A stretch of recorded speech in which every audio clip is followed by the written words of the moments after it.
Welcome to JSS Matriculation School Talavadi social class. Today I go to explain you 8th standard history lesson number 4 People's Revolt. In the past class I explained the local heroes. We are called Puliteva, Veerapandiya Kattabomman, Velunachia, Marudu brothers and Dheeran Chellimalai. And also Vellur Revolt explained. Now today I want to go to explain you the revolt of 1857. The early uprising did not cede the treating the British in India.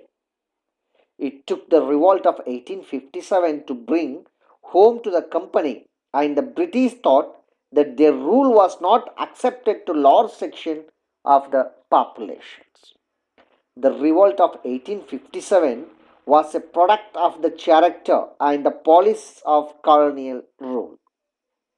The cumulative effect of British expansionist policies, economic exploitations, and administrative innovations over the years had adversely affected the positions of all rulers of Indian states. Now we are going to learn about causes of the revolt. And right side we have to give you now where is the revolt of 1857 started, the areas I mentioned in the maps I give in the right side of the slide. The most important cause of the revolt of 1857 was a popular discontent of the British policy of economically exploiting India. This hurt all sections of society. The peasants suffered due to the high revenue demands and the strict revenue collection policy. The next is policy of doctrine of lapse, subsidiary alliance, and policy of effective control created discontentment among peoples.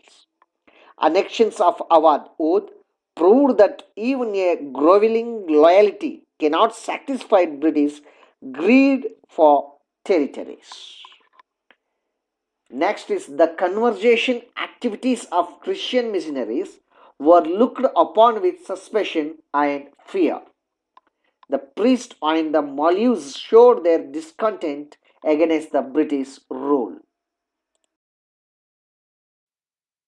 Of practices like sati, female infanticide, support to widow remarriage, and female education were seen by many as interference in their Indian culture by the Europeans.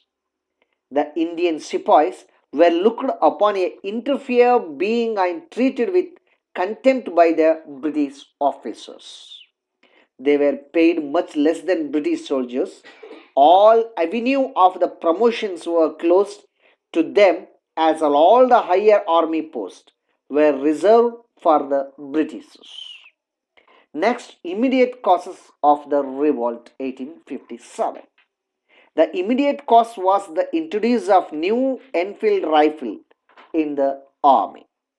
The top of the cartridge of this rifle was to be removed by the mouth before loading it in on the rifle.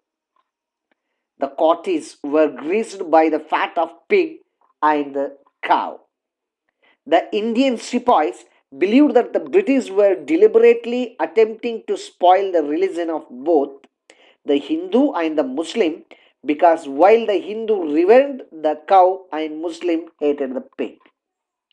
The soldiers therefore determined to refuse the service and ultimately revolted.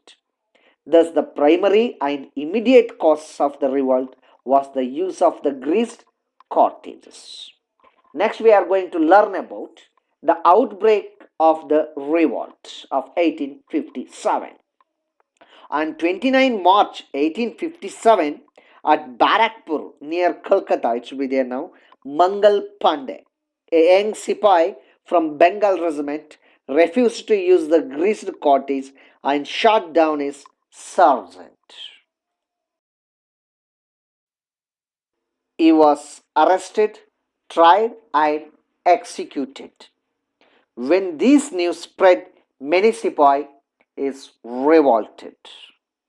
The next we are going to learn about course of the revolt of 1857.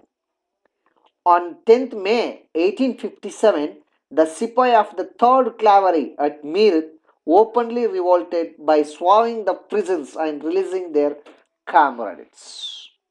They were immediately joined by the men of the 11th and 20th Native Infantries, and they murdered some English officers and then marched to Delhi. The arrival of Meerut Sepoy at Delhi on 11th May and declared of Bahadur Shah II as the Emperor of India. Delhi became the center of the great revolt of Bahadur Shah, its symbol. The revolt spread quickly. There were mutinies at Lucknow, Kanpur, Jhansi, Bareilly, Bihar, Faridabad, and many other places in North India. Many of them found that it was a good opportunity to burn the papers of their landlords. Many others whose titles and pensions were abolished by the British who participated in it in order to take revenge. The center India, the revolt was guided by Rani Lakshmibai of Jhansi. She was one of the greatest patriots of India. Sir Hugh Ross occupied Jhansi. Rani Lakshmibai fled from Jhansi and joined hands with Tania Tope, who had assumed the leadership of the rebel army at Gwalior. But the British captured Gwalior in June 1858. Rani was killed in the battle. Tania Tope fled away but was captured and later executed. According to the British historians present at the time of revolt, Rani Lakshmi Bai was the best and the bravest among the leaders of the revolt of 1857. Now I will give the right side of the corner of your slides where the revolts will be started, the places, and who are the Indian leaders will be take the in charge leadership to start the revolts, and who are the British officials who suppress the revolt will be started. That list also I will give the right side of your slide. Next, we are learning about suppressions of the revolt.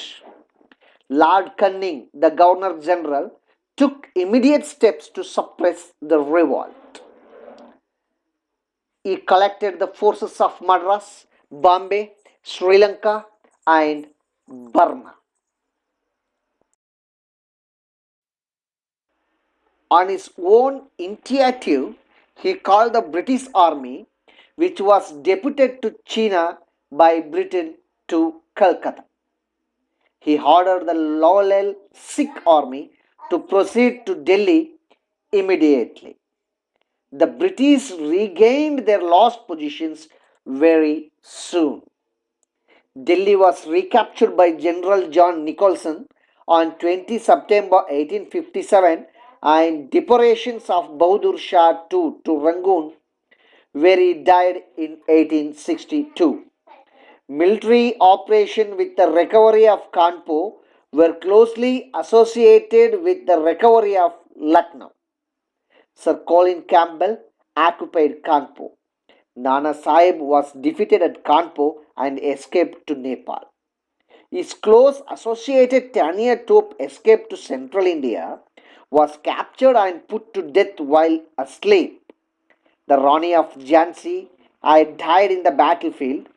Kanwar Singh, Kand Bahadur Khan were all dead, while the Begum of Awadh was compelled to hide in Nepal. The revolt was finally suppressed by the end of 1859. British authority over India was fully re-established. The next, we are going to learn about the causes for the failure of the revolt. Various causes were responsible for the failure of the revolts.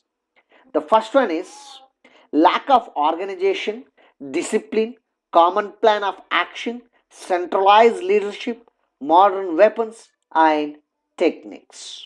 The next is the rebel leaders were no match to the British generals. Rani Lakshmibai, Tania Tope, and Nana Sahib were courageous, but they were not good generals. Non-participation of Bengal, Bombay, Madras, Western Punjab, and Rajputna. The modern educated Indians did not support the revolt as they believed that only British rule could reform Indian society and modernize it. The British managed to get the loyalty of the Sikhs, Afghans, and the Gurkha regiments. The Gurkhas actually helped the British in the suppressing the revolt. The British had better weapons, better generals, and good organizations. Next, we are going to learn about consequences of the revolt of 1857. The revolt of 1857 marked a turning point in the history of India.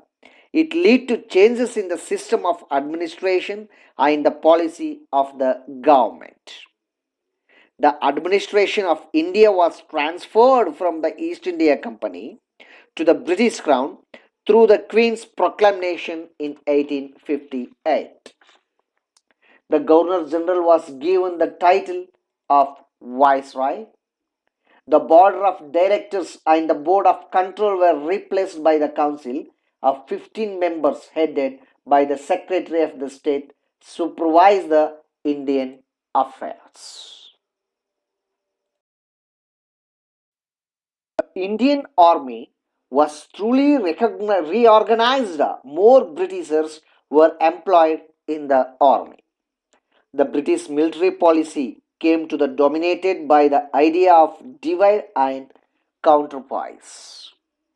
In fact, the revolt of 1857 played an important role to bringing the Indian peoples together and importing them to consciousness of belonging of one country. The revolt passed the way for the rise for the modern national movement. It was at the beginning of the 20th century that the 1857 revolt came to be interpreted as a planned war of national independence by the historian V.D. Savarkar in his book First War of Indian Independence.